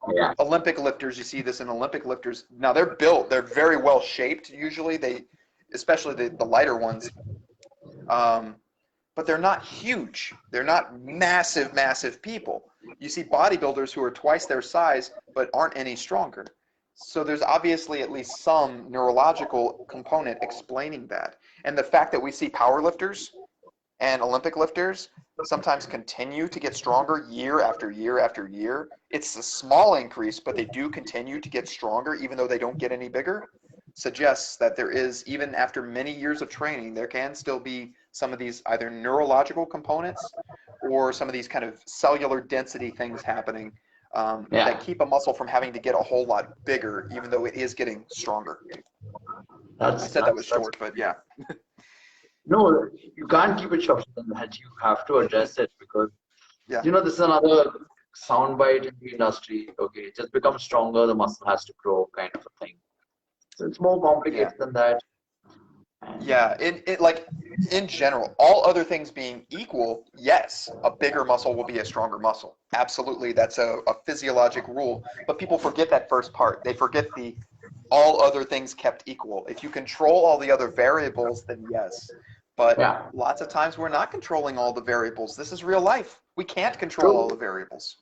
Yeah, true. And I know Kunal, we've met, so he's, like he said, he's got a lot of training experience under his belt, and he's already a pretty big, strong, muscular guy. Yeah. And he obviously trains in a manner which is more, let's say, performance oriented. So he's doing a lot of short part, discus. So Kunal, when you say that you're not seeing a lot of hypertrophy in the lateral head of your deltoid, A, it's already pretty well developed. And B, you may have to like focus on that a little more than focusing on some of the performance elements of your training. That's a good point too. That's a good point too. So that's another thing, you know, I'm speaking very generally because I don't know how these people train. If you say you're getting stronger, what does that mean? Do you mean you're getting your shot put distance is longer, or your, you know, or your jump distance is longer, or whatever your effort is? Because that can definitely have a lot to do, not just with neurological, like motor unit activation within that one muscle. It can have to do with a little bit of that throughout the whole body, plus coordination. So there's a skill component. I can take a person two people who are physically identical in every way. Skeleton is the same, their tendons insertions are the same, their muscle mass is the same, muscle shortening velocity is the same, everything, fiber types are the same. But I just have one person who has learned the movement better. They're going to coordinate their movements and contractions better and have better performance. Yeah. So that's separate from motor unit activation or pure muscle activation intensity. Those are two different adaptations, though they are related sometimes. All right. Mandeep says, if someone has had a hernia since birth, can it be assumed that any of the muscles around that area, around the affected area, are weak? If the person gets themselves surgically corrected, would these muscles still need to be trained to get stronger? I would say that depends on the hernia, where it is. You have some people who've gotten hernias and have not had any major problems. It's ugly, but it doesn't hurt, doesn't affect the musculature around the area too much. Other people who have severe pain, so they would have to adjust. It depends on that person, I think. I'm not an expert on hernias. I haven't read a lot of the research on that specifically, but from what I've observed, it would make sense that in certain cases, you would want to strengthen that area. And a general recommendation I think I've encountered from physiotherapists and the like who deal with these kinds of things is generally you want to strengthen that area anyway, but you want to strengthen it in a certain way. For example, if a person has a massive abdominal hernia, or if they have a big, like what's called a diastasis recti. If anybody is not familiar, that's where the abdominal muscle splits, typically in the middle. You'll see this like with women who have carried a child. During pregnancy, it's spread out the abdominal muscles and it caused some separation. There are different approaches to trying to manage that and strengthen that without making it worse, because intra-abdominal pressure and how you bend and things like that might sometimes make it worse. So you would want to train carefully. I would say typically you would just want to do it under the care of a physiotherapist or a clinical team. And if you're working with a trainer or a coach, you would want it to be one who is experienced with that and is pretty solid. Again, in some cases, people have these hernias and they don't really cause them any problems. They don't cause weakness. They don't have to get especially strong there. But I imagine there are some cases where people do. Awesome. Yeah. Okay. Next question is from Suraj Thakuria. Hey guys, I have a very different experience from what you are trying to say right now.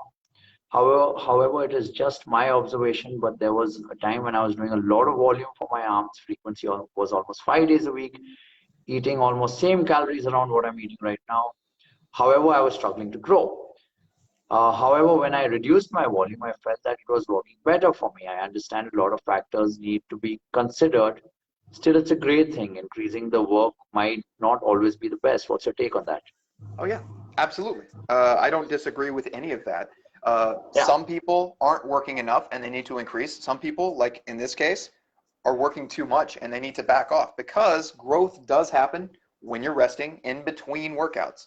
When you're sleeping, when you're eating and just sitting down, the body is undergoing the anabolic processes required to build muscle up, to develop strength. yeah, Then there also is the neurological component. There's central fatigue and things like that to consider as well. So yeah, absolutely, I would say if you're working out hard at all, 5 days a week on a certain muscle would be too much. yeah, Unless you're like what I would my official term is a freak. If you're like a genetic, just an extreme example of somebody who can just you know, tolerate these kinds of stresses, the vast majority of people would not want to do 5 times a week. With us, maybe it's a with bias I have. Maybe it's a bias I have because I work with a lot of athletes. yeah. But athletes, they kind of just work those same muscles every day. They're sprinting every day. Yeah, all that. Yes. So that's an important thing too. We talked earlier about if they've built up to that tolerance, that is Yeah, a variable to consider. And also how much to them, how stressful is that, right? yeah, I will say this, if I start working out a certain muscle group 3 times a week when I only work it out once a week now, well, those workouts are not going to be as intense as my once yeah, a week that I do now. So there's a balancing act between the intensity and then the frequency and the volume and all of that. yeah, yeah. So yeah, absolutely. And that's another reason why I say you have to experiment with what's working for you. Some True. people, they feel great and they can add more. Great, then add more work. And if that helps you get even stronger or get even bigger, good for you. If you Yeah, feel like you're already worn down, well, don't add more, back off, give yourself a rest and see if that improves things. yeah. Absolutely. You always have to play And with these things. yeah, and Suraj, I'd like to add another point. You mentioned that you kept your calories the same when you dramatically increased your training frequency. Now, see, there's a problem with that, buddy. If you are going to Hmm. work more, you're going to have to like focus more on recovery. And you may need to sleep more and may need to eat more. I'll give you my example. Okay, so back when COVID happened, I didn't play soccer for a year. I started exercising, and I felt okay. I'm getting my muscles. My muscles are coming back, and I'm regaining my fitness. But as soon as I introduced soccer, I was tired all the time, and I was like, man, this is not working. Maybe I need to separate my soccer and my lifting. And then I thought maybe I just need to kind of eat more, like let's eat a little more junk, perhaps, like start eating those chips again. And now I'm good. Like I bumped up my calories by about 600 odd. Yeah. And I'm sleeping like a baby and I'm playing my soccer. I'm working out here. Sometimes I'm working out twice a day if a friend joins in. And it's fine. I just make sure that I kind of complement it with enough food and recovery, which I need. Yes. And this is like I'll tell you this. It happened pretty quick, and I notice it goes down also pretty quick. As soon as I like for some reason lose my appetite or I'm casual, I skip my dinner and I just sleep. Next day, it's bad for me. Aren't you? You're able to hear me, right? Yeah, I hear you. I don't know if everybody else can. I hear you fine. Yeah, yeah, yeah. So yeah, the next day it's pretty bad for me. So this food intake needs to be modulated as well. If you're going to increase your work 5 times, by 5 times, you better think about how you're going to support that increase in work. And maybe sometimes you need to persist with that increase in work. It's going to take a while for you to adapt. Oh yeah, absolutely. People also forget this thing. Unless you're working out in the gym, like just doing weight training, unless you're working out hours and hours, you're probably not increasing your raw calorie needs a ton. But when you add something like a sport, like soccer for you, for me, when I was doing judo practices more frequently, like 2 hours of throwing grown men around, that's going to be exhausting. And sometimes you just need to add some raw calories in. Sometimes you just need to add that. Or sometimes it's not that the calorie intake needs to be much higher, but your protein needs to be much higher. Okay. Or, those sorts of things. Awesome. All right, Yeah. so we've got just 2 more questions. I know we are touching Cool. 2 hour mark here. Just in case you have another commitment, please let us know. Okay. So Bhavai says how to program your training if on a gaining phase, and same question for cutting phase as well. So how do you program for gaining and cutting? You have to make your program different. What do you do? You don't necessarily have to make it that different in terms of the raw exercises that you're doing. You care about the same muscles, whether you're getting bigger or cutting most of the time. What ends up happening is that sometimes you're going to play with the volume. You're going to play with the overall amount of work that you're doing. And a lot of that will really just come down to feel. It'll come down to when you start to cut and you start reducing your calories substantially. How much of a reduction in your workout volume do you feel like you need? Now, if you reduce your workout volume so much that it perfectly matches the reduction in calorie intake, then you probably wouldn't expect to see much weight loss, which kind of defeats the purpose of the cut. So you drop your calories however much you drop, and then you drop your work or your volume down as much as you need to be able to maintain some intensity and not feel like garbage. And what that's going to look like, though, in terms of the actual numbers, is going to depend on what your coaching or your programming and training history has already been. So if you've been doing something for years, you kind of have a good idea of what your body can tolerate. If you're brand new, of course, if you're brand new to training, then you don't need to be worrying about a cutting phase right now or even a big gain phase. You just need to be active and start training and see kind of where your body ends up. And then after that, you start making adjustments. This is another thing that Alex has talked about, though, where it's just, you shouldn't need to make these massive changes. Like, I'm doing totally different exercises now because I'm cutting. What? It's not like you don't have bulking exercises and then different cutting exercises. That's not how it works. It's just about the overall amount you're taking in and the amount of work you're doing. Yeah, people tend to do that with rep ranges as well, cutting rep ranges.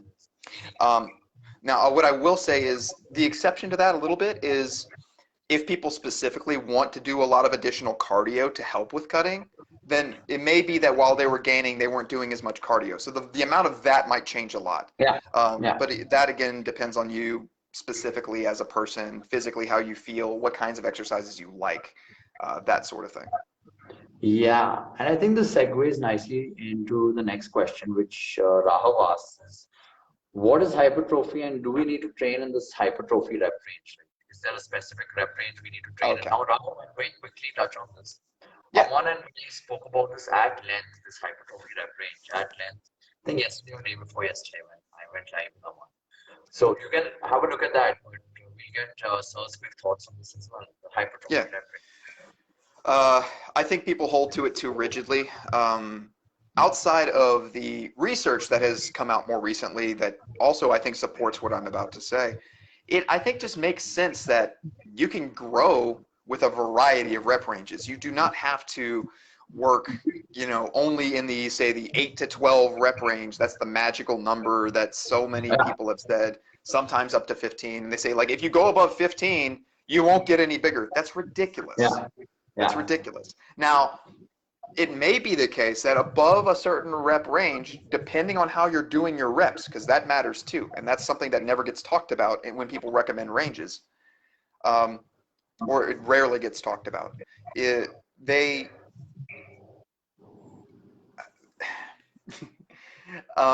might be times when you are doing so many repetitions that the intensity of each rep is just like a very minimal amount of tension. And so it's like, you may not expect if you're sitting on a bike and you're biking for 2 hours at a leisurely pace, well, that's a lot of reps, that's a lot of turns of the pedals, but your legs are probably not going to hypertrophy a whole lot from that. But if you look at cyclists, especially ones that do a little bit of sprinting, that do introduce more power and do introduce more tension requirements to those muscles, they get big, even though they're still doing a lot more than sets of 10 to 12 cycles, right? Or 10 to 12 or 8 to 12 turns of the pedals. They're doing way more than that, and their legs do get bigger. You can expose a muscle to a variety of stressors. The basic idea, I think, is to somewhat exceed whatever that muscle happens to be comfortable with. So, you know, if you're doing a weight that you can only do 3 repetitions of, and then you build up and you eventually get to where you can do 4 or 5 of that, you can hypertrophy from that. You can get growth. And by the way, the question was like, what is hypertrophy, right? So it's just a term for the growth of a tissue. In this case, we're talking about a growth of muscle tissue. Okay, that's all it is. So it's just the word for the fancy scientific word for muscle growth, and people argue about it all the time. Right. True. I just want to very quickly touch on this because yesterday I went on a rant and this is inspired by one of the lectures which you did at HPA called Building a Rep, which really opened my mind to what sort of rep are we talking about? Okay, we're talking about a rep range. What type of a rep? Is that a slow rep? Is that a isometric? Is it from here to here? Is that all I'm doing, or am I going all the way? And people talk about full range. I wrote an article about that because I have problems with it. You know, there's a lot.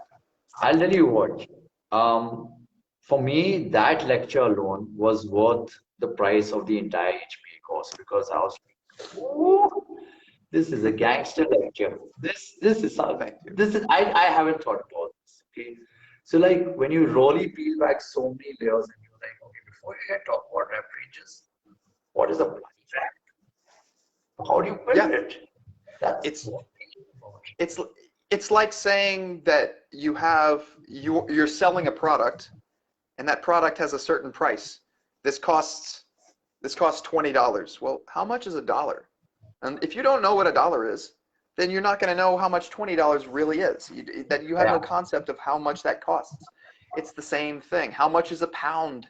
You're talking about weight and resistance. Well, if we haven't defined that, if we don't have an idea of what a pound is of force, or what a Newton is of force, then we don't know what it means to say, oh, this is 100 Newtons, or this is whatever. So you have to establish your currency. You have to establish your measurements, your terms. And so many people want to skip all of that and get to the end of the paper, get to the end of the research and say, this is my evidence-based reason for doing this exercise for this many reps. And I'm like, we never finished the conversation back there about how you even did your reps. Absolutely. It's huge. It's a massive, massive thing that I wish the whole industry would stop and think about. It's funny you said that because I was just going to say, see if you get the HPA course, just skip ahead to that lecture. Okay, that lecture is like unit 3, 4 somewhere. I'm like, do that lecture first because I like that lecture a lot. I kind of did that. I was going through the stats part. Yeah. People have to wait to get to that. Maybe I want to see what. Maybe I'll talk to Alex and maybe we'll move some things around a little bit and change the way off. Like, just get it out. So maybe so. Maybe so. Maybe we'll just put that in as a separate module and be like, hey, everybody, you can get just this. But it's important stuff. It's really important. Absolutely. Yeah. Okay. Rahul Dabra is thanking you for taking your busy time, taking out your busy time and sharing. Yes. It's a pleasure. You're welcome and thank you. Okay. 2 more questions. Sir, do you have time? Yes. Okay. So Kunal's last question regarding the pull-up discussion.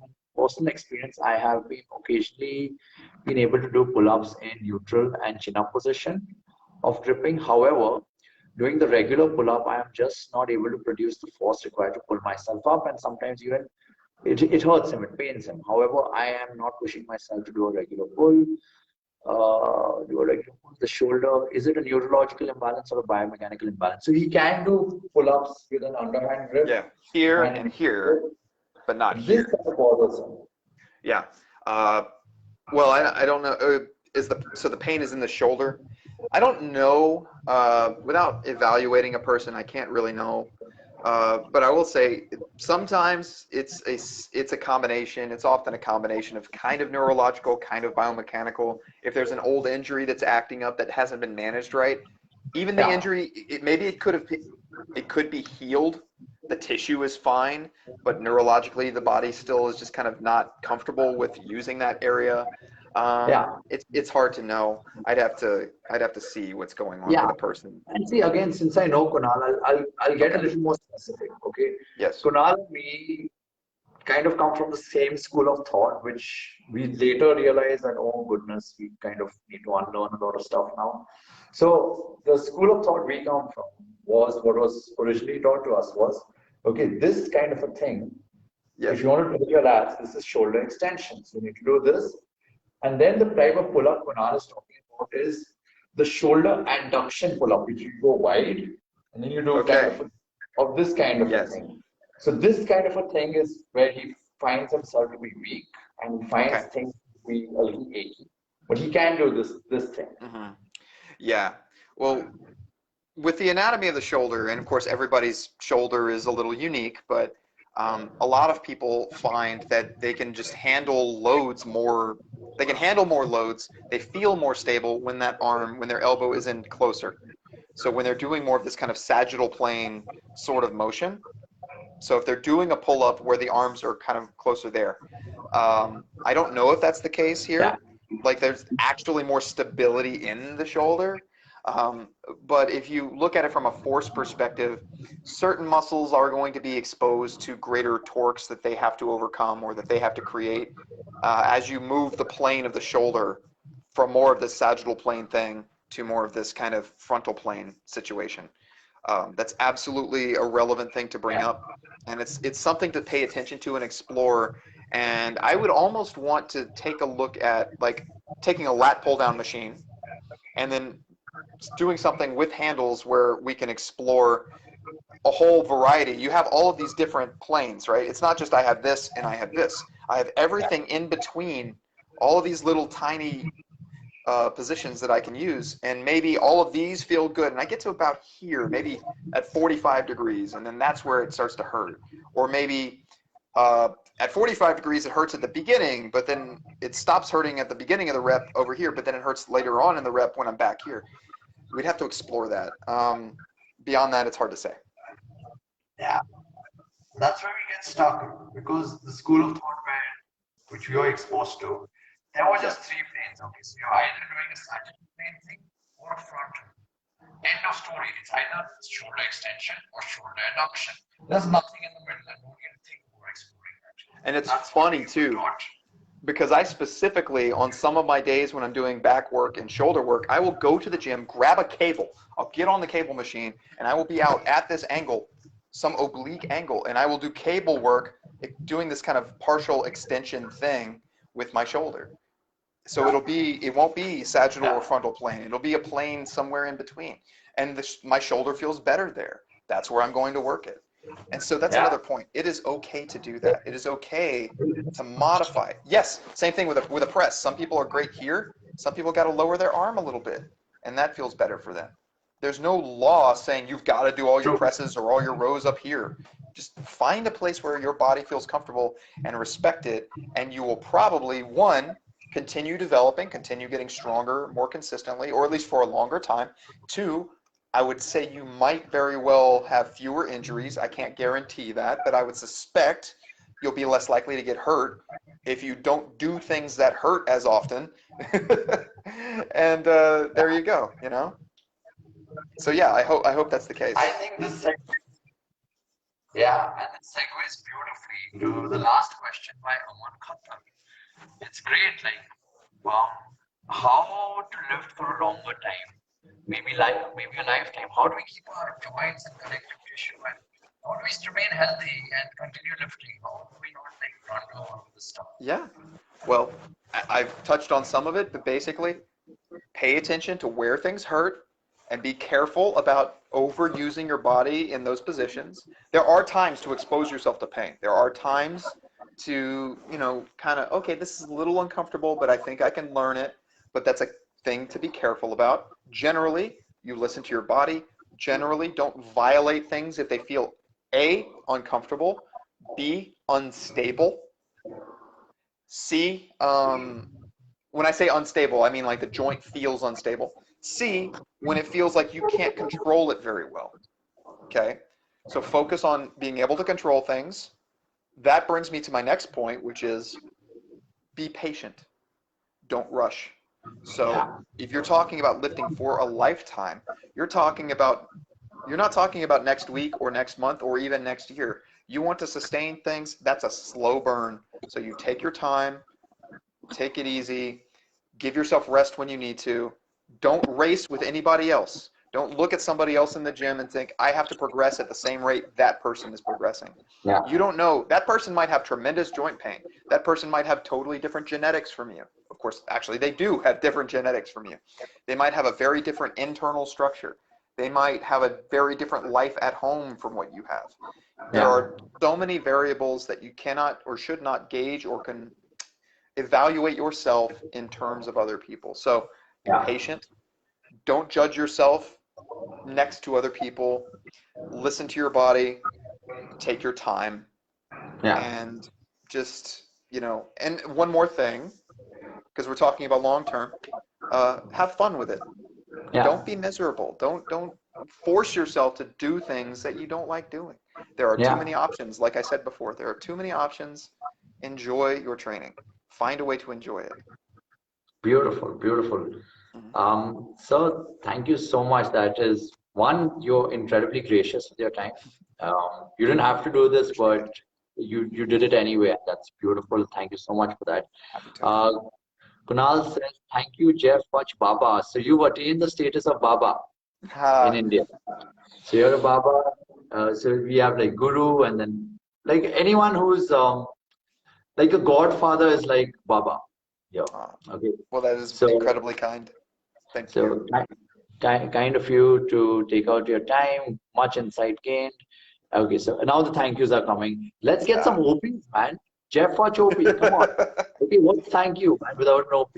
Thank you. Okay. Everyone knows, Geoff. Well, I really appreciated this. I think Aman Duggal said I could, if we wanted to talk briefly again about the website or anything else, if people are interested in that. That's something I want to touch. Right? Like, okay, feel free. Feel free. See, the thing is, of all the people, like I've had teachers and I've had a lot of teachers and a lot of professors, and I'll continue to have a lot of teachers and a lot of professors because different teachers teach you a lot of valuable things. I can hands down say that the amount of value and wisdom I've gained from Geoffrey Futch is perhaps one of my top teachers. Okay, I'm not going to be all fanboy and say, okay, the best of the best. He's better than Richard Feynman. I'm going to be like, I would be mad if you said I was better than Richard Feynman. He's the great explainer. He's too good. He's untouchable. Feynman's all. Now, see, you're being a fanboy. But a little bit. I am a fanboy. I'm a Feynman fanboy. I'm a fanboy. Awesome. Feynman's awesome. But I'll tell you something. That HPA course, man, which you created, and I've done so many courses and so many certifications, and I've gone certification collecting. And I'm like, okay, Geoff's put this out.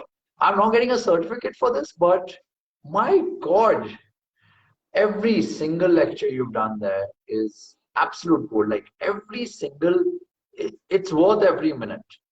The biomechanics module, and just gets better because then the exercise phase module comes in, and there are 3 gangster lectures there. You touch on nutrition, there's critical thinking, and guys, it doesn't stop there because so as a teacher, anytime I have a question, I hit him up. I'm like, sir, can I book you for a consultation? I'm unsure about this, and I'm consulting Geoff all the time. A lot of people here think that I know my stuff. Yeah, I've done a little reading and I learned from Geoff Futch. So if you think I kind of I'm a good student, so it's made me a good student. So flatter me. Please. You flatter me. No, I'm not flattering you. Please look him up. I'm not saying that he is the ultimate there, and he's never going to say that either. Look him up. Find out what he does. Look up some of his lectures. You got some awesome YouTube videos also. Check out some of his stuff, and then get ready to learn how to learn. And that's what it's about. It's how to truly just not learn for the sake of learning, not to establish facts here, but to question things. Like one of the most beautiful things I've learned from you is you have to start questioning things. The real fun in learning is to ask more questions and get comfortable with not being able to answer those questions, because you get more questions and more questions. And just when you learn how to draw a momentum and you think you know biomechanics, oh my goodness, there are more questions. There are more. So if you truly love learning, check out the community which Geoffrey Futch has created at HPA, and also at his own little venture where he offers personal tuition. You can hit him up for a quick question as well. If your question requires 5 minutes of his time, he will provide you 5 minutes of his time. He has 5 consults. A lot of cool stuff which you can check out and learn. You can take 5 minutes and ask Geoffrey Futch to just show you around his room, which he'll graciously do for free anyway. If you want a book recommendation, hit him up. Some of the best books I've read, like I could be all egoistic and say, oh, I'll Amazon books. Okay, if I need to learn biomechanics, oh, I've got all these books now. Which one should I learn? Which one should I learn from? I asked him. It's as simple as that. So learn from people who know more than you, and we should all just, I'm a student, man, and I'll be a student for life. Jeff will not, and Sir Geoffrey Futch also loves learning for life. So yes, that's absolutely. what it's all about. Absolutely. That's what it's all about. No egos here. What you see is what you get. We'll tell you if we don't understand something, and yeah, the humble person that you are. So I get to learn not just about nutrition and exercise, but I'm like, man, I need to start learning how to behave myself and learn from someone who's older and more mature than me. So many good things to learn from you, sir, and thank you so much for being so gracious with your time today. Thank you. And I see a couple of questions or something about me. Yeah, okay, so about posting later. Yeah, so if we post later in the group, we can talk more about it. If somebody wants to ask me something specifically, we can. There is a lot of stuff for people we will have on the website, or we already have, where you can have access. We have a forum there too, and discussions and all that. But I see that question about the internship. We can talk about that. And I'm happy to help anybody that I can help. I hope I can. But thank you all for being here and for asking a lot of great questions and showing interest, not just interest in me, but interest in yourselves, in getting better at what you do, because that's what we're trying to support. We're trying to support each other. So thank you. Really, that's it awesome. matters to me. Yeah, and thank you, Aman. No, thank you, sir. Thank you so much for being gracious with your time. And thank you, everyone, for asking awesome questions. This is how we learn. Thank you, sir. Thank you. All right. Well, I'll talk again soon. Take care. Bye. Bye-bye.